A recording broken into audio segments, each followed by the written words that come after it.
This is Nancy Hoppe, an assistive technology specialist and occupational therapist for the School District of Lee County in Fort Myers, Florida. I would like to share an idea for students who are accessing their Chromebooks or laptops by touching the screen. This might be a student who is not yet able to navigate the computer through the use of a mouse or a touchpad. At times when our students directly access the screen of the laptop or Chromebook, they inadvertently touch the keyboard. A keyboard cover will make it easier for students to touch the screen and avoid unwanted keystrokes. By placing the keyboard cover over the keyboard, it allows the user to successfully access the screen and provides forearm support if needed. The best part of this cover is it can be constructed at home using what you already have available. My keyboard cover was made out of a 1.5-inch 3-ring binder. I determined I needed to cut 1 inch from the top edge of the binder. I wanted the Chromebook to butt up against the 3 metal rings inside. This will give my keyboard cover more stability, and it allows the student to be closer to the screen. The distance you decide to cut your binder from the edge will depend on the size of your Chromebook or your laptop. To keep the binder away from the keyboard, I cut two small pieces off the binder strip. I originally removed the 1-inch binder strip I cut. So I cut off the ends and taped those inside. This helps prevent the binder from pressing down on the keys when I've placed it on. It keeps it away from the keyboard. I'm going to show you how to make a cover. Take a 3-ring binder.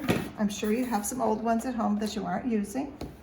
And again, I cut 1 inch from the edge. I've already pre-cut this just to save us some time. So what I did was take a ruler, measure 1 inch from the edge, marked it off,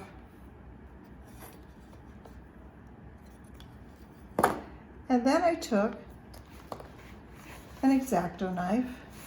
Now you can use a scissors, a heavy-duty scissors, a box cutter, whatever, but I strongly caution you to be careful. I'm cutting not towards myself, but across the top. This will keep it safer. This should only be done by adults and not children. Once I've cut into it, and I had to cut into it a few times, and I was able to bend it back, and this helped me to cut it more easily and remove it. Once I cut my 1-inch piece, I cut 2 pieces off the end. Then I place those pieces inside on the corners of the side that I cut.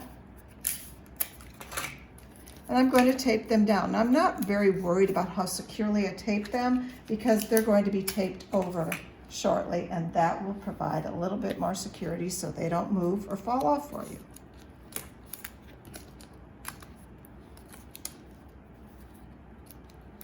Okay, we've got the pieces affixed with some tape.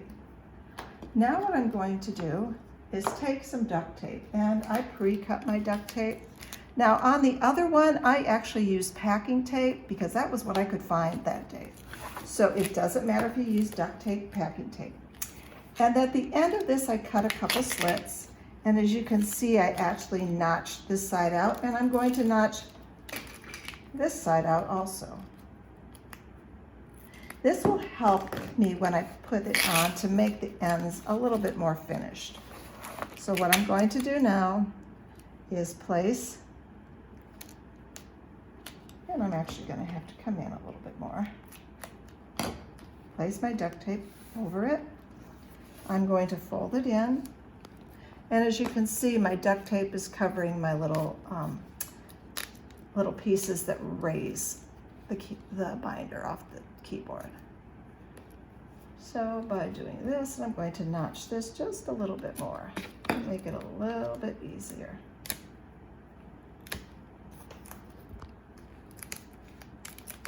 And it just makes it a little bit nicer and smoother. So now I have my keyboard cover in place. I can slide my keyboard cover over the keyboard. Okay. If a student has a touchscreen Chromebook, they will be able to directly access the computer program with touch, and I do have one with me presently. So I'm going to select. 3 plus 4 equals 7. Rap, rap, rap. Rap, rap, rap, rap. 7. Okay, if a student has access to a standard laptop or Chromebook without an interactive screen, the student may use partner-assisted mouse access to participate in this activity.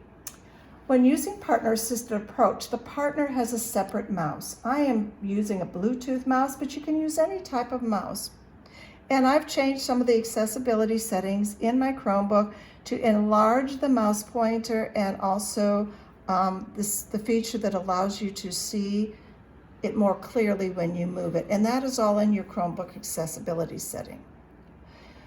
There's two different ways you can use the partner-assisted approach.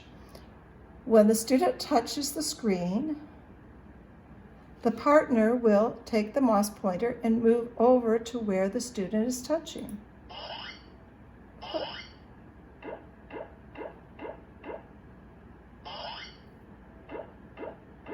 And they'll click on the spot. Now you may also use it as a training strategy. The partner may hover over the target and asking the student to locate it with their finger.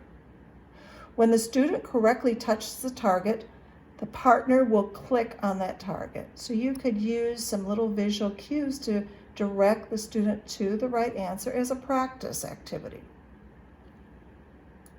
5 plus 3 equals 8. Thank you.